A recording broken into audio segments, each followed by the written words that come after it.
नमस्कार दोस्तों, जय जोहार। मैं कौशल तिवारी और बिहनिया संध्या में आपका स्वागत है। यदि सत्ता का नशा सर चढ़कर बोलता है तो फिर क्या संविधान, क्या नियम कायदे।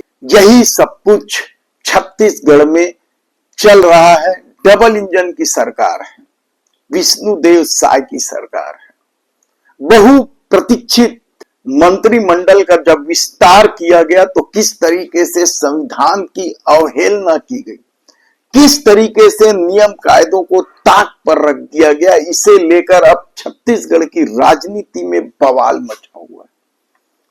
2003 में जब संविधान संशोधन हुआ था तब स्पष्ट कर दिया गया था, अनुच्छेद 164 के खंड 1 में स्पष्ट प्रावधान है कि राज्यों में मंत्रिमंडल की संख्या 15% से ज्यादा नहीं होगा और यदि छत्तीसगढ़ में 90 विधायक हैं तो केवल 13 ही सदस्य हो सकते हैं।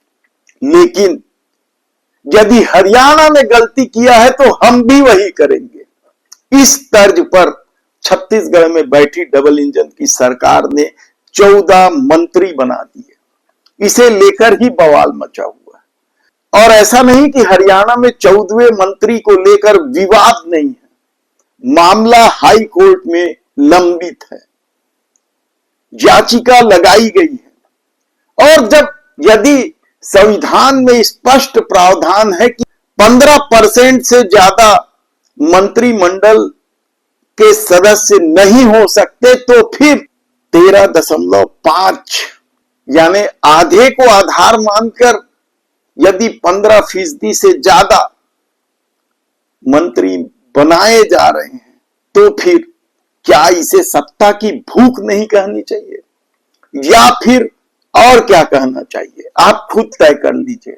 इस मामले को लेकर छत्तीसगढ़ के पूर्व मुख्यमंत्री भूपेश बघेल ने तो यहां तक दावा कर दिया कि 14वें मंत्री बनाने की अनुमति तो उन्होंने भी मोदी सरकार से मांगी थी और उन्हें अनुमति नहीं दी गई थी। तब यह अनुमति कब कैसे मिल गई और 14वें मंत्री कौन है, किसे हटाया जाएगा, ये बात का विवाद है या बात का विषय है। लेकिन इस मामले को लेकर नेता प्रतिपक्ष चरणदास महंत ने भी बाकायदा राज्यपाल को चिट्ठी लिखते हुए संविधान के अनुच्छेद 164 का हवाला दिया। संविधान क्या कहता है? अनुच्छेद 164 के खंड 1 को जब लागू किया गया 2003 में, तब स्पष्ट प्रावधान किया गया था यही खरीद फरोख्त और लोकतंत्र में को साफ सुथरा बनाने के लिए ही तो तत्कालीन प्रधानमंत्री अटल बिहारी वाजपेयी की सरकार ने यह निर्णय लिया था। नहीं तो उससे पहले कितने भी मंत्री बना दिए जाते थे, टैक्स पेयरों के पैसे की बर्बादी होती थी। और ये राजनीतिक सूचिता, नैतिकता की वजह से ही तत्कालीन प्रधानमंत्री अटल बिहारी वाजपेयी की सरकार ने अनुच्छेद 164 में खंड 1 का प्रावधान किया था।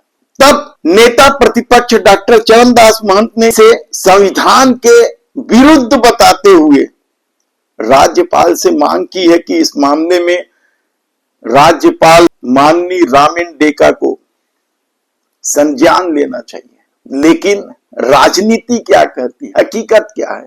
यदि डबल इंजन की सरकार ने 14वें मंत्री बनाया तो उस पर सिग्नेचर शपथ ग्रहण समारोह में तो राज्यपाल के ही हैं, फिर वे कैसे निर्णय लेंगे? बड़ा पेचीदा मामला है।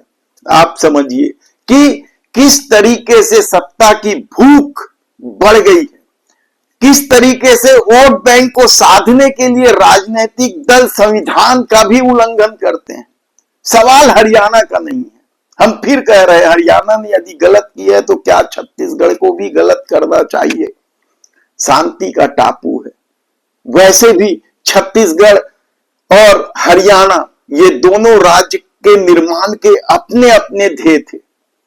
छत्तीसगढ़ राज्य निर्माण का तो केवल एक ही उद्देश्य था, यहां के छत्तीसगढ़, छत्तीसगढ़ी और छत्तीसगढ़ियों को शोषण से मुक्ति का।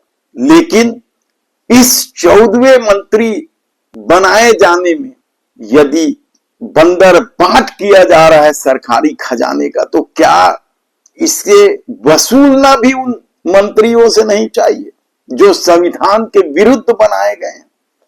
कितने ही सवाल उठा लें, विधानसभा यदि 90 सीट की है तो 15% से ज्यादा मंत्री नहीं बनाए जा सकते।